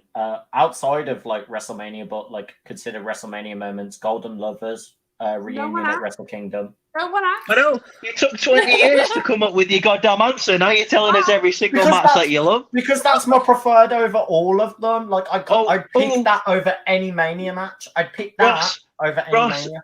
I am waiting with bated breath. Please tell me your favorite Unforgiven 2003 match. None. Hey, do you want to know my absolute favorite pay-per-view of all time? December to Dismember, the best pay-per-view ever made. Get out of here! Get out of here with that nonsense! Get out of that nonsense! My favorite wrestler is Nia Jax. Oh my god, it's the go. Where's the cancel button? Yeah. Let me talk to you. Outcasted OC, acknowledge me. Oh. Hell yeah. Oh my god, it's been almost 2 hours. What the heck? Yeah, I know, right? Been We so just quick. flow, guys. Yeah. That's how it is. And I can't wait for us to do Mania as well. Do our Mania prediction. Oh, yeah. So going on to that, the next episode will probably be next Friday for Mania predictions. Yeah. We should do also Hall of Fame too. Ooh. Possibly before I might do that. Mania, even on the social media channels, all time, like who we would love to see inducted into the Hall of Fame. It may happen, it may not. We can do that. We can chat about this. We can chat about this offline. Yeah. Hell yeah. Let's get this wrapped up because we've been waffling for a long time. Next Friday episode, we will do WrestleMania predictions. Keep an eye on the social medias. Follow Outcasted OC on YouTube, TikTok, and Instagram. Hell yeah, guys. Everyone follow everyone that is in these boxes right now and get ready for week 2 dose of Outcasted OC podcast, baby. WrestleMania week, it's going to be fire. We're going to be talking about, baby. We're going to be talking about Raw. We're going to be talking about NXT. What happened on those days? Stand and Deliver, baby's coming next week as well. Woohoo! So I can't wait for that. I know you guys can't wait for that, and hopefully the people watching can't wait for that either. Yeah, boy. Peace all. Peace out, people. Bye. Thanks, guys.